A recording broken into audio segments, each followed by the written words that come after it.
Hi, I'm Crystal, and I'm back with the follow-up video series again regarding relationships and communication and family dynamics.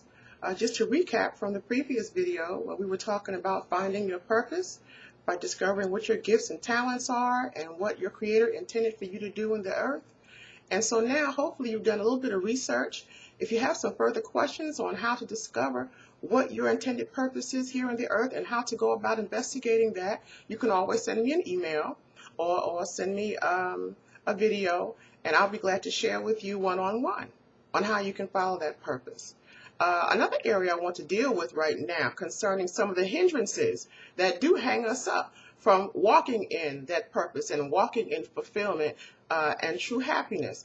And those are some various emotions. You know, we're emotional creatures, men and women. And so a lot of times things that hang us up have to do with how we deal with things on the inside, because they do reflect on the outside. So some of the issues I want to deal with are terms, and I'm going to give you some definitions. And then if you'll excuse me, I'm going to also give you some quotes to relate to what I'm saying. So excuse me if I have to look down. I have some things that I've notated. I'm new to this webcam stuff, so y'all bear with me, all right? The first thing I want to deal with is anger. And not all anger is bad. The scripture does says to be angry, but don't sin. Now, issues of harboring anger is where we have a roadblock, and it blocks you from getting through to your purpose because you're holding on to bad feelings, bad energy, and you need to get rid of it. So what do you do with certain things? What do you do with what disturbs you? What do you do with what aggravates you when you don't have the right response or you don't know what to say? Some people can harbor anger for years. You know that. You know when someone harbors anger against you for a long time and can't get over it. And you know what it is to walk around and hold a grudge. It's counterproductive. It takes time away from you. It doesn't help you to move forward. And oftentimes can make you ill. So now, what does your Creator say about that? Well, my Creator says a couple of things. Let's see what you think about that. Colossians says, Colossians 3:21, fathers, do not embitter your children, or they will become discouraged. Colossians 3:8 says, but now you must rid yourself of all such things as these: anger, rage, malice, slander, and filthy language from your lips, because they contaminate you.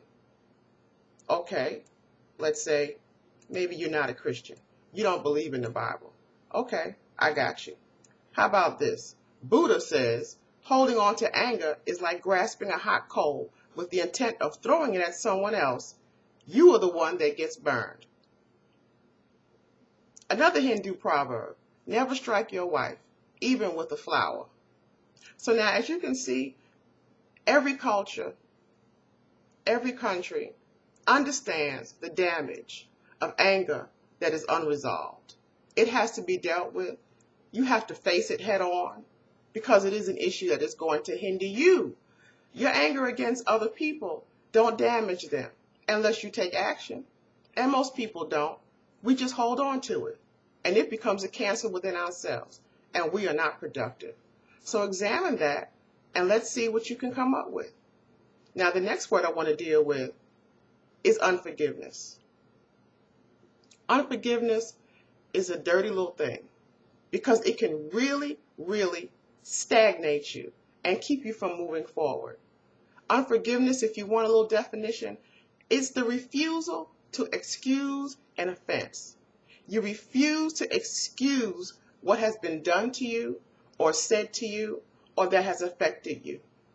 You've made a decision to hold a person or a situation captive forever. The only problem is holding them captive doesn't fix the situation. It doesn't heal you, and it does stagnate you. There are a lot of people that we have unforgiveness against, and we need to examine some things. Now, I may cut off short and go into another video because you know YouTube, we have a limited amount of time. But I'm going to take a little time with this word right here because most of us don't want to deal with it. And therefore, we don't get as far as we could go in life. When I'm teaching in a class, whether it's on a prison yard or whether it's in a university campus, the first few people that students tend to put down are their parents. They've got issues against their father. They've got issues against their mother. We'll get to the exes in a minute. I know that's a big issue as well. But let's deal with something seriously about our parents. Have we looked at them outside of who they are to us, just a parent? Have we looked at what they were given, what they were taught when they were younger? Basically, that's all you were handed down. Consider the year that they were born. Consider the education level at that time. Consider the cultures, the family dynamics at that time. What kind of parents did they have? Normally, when you sit down and do a little research, you can understand why your parents are the way that they are. Now, let's say there's an absentee parent.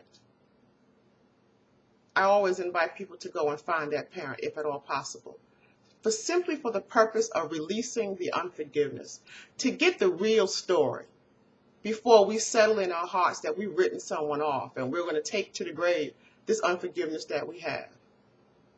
Do a little research, and let's make sure, first of all, that your unforgiveness is credible. Usually when I tell students to do this kind of homework, many of them come back and say they had to let that unforgiveness go. They had to reunite with that loved one, simply by giving them a chance to get the whole story.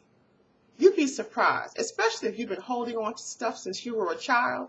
Often you've been told things by other people, and it took a root in you, and you grew up hating another person, not forgiving another person, based on someone else's word to you. You yourself don't know if it's true or not. What a waste of time that would be. And I've seen it over and over again. I'll send a student to do this research on the person they have unforgiveness against. Oftentimes it's an absent father or it's a mother. And once they go and do a little homework and ask a few questions and get the story from a perspective now as a grown adult.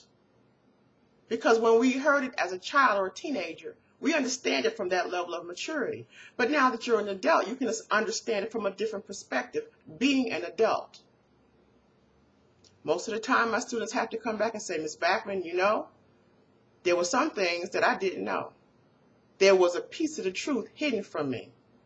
And now I feel horrible because I disconnected myself from my dad for the last 15 years, 20 years, when what I was told wasn't even true. So what do I do now with this anger and this resentment that I've had all these years? And it wasn't even valid. It wasn't credible because it wasn't true.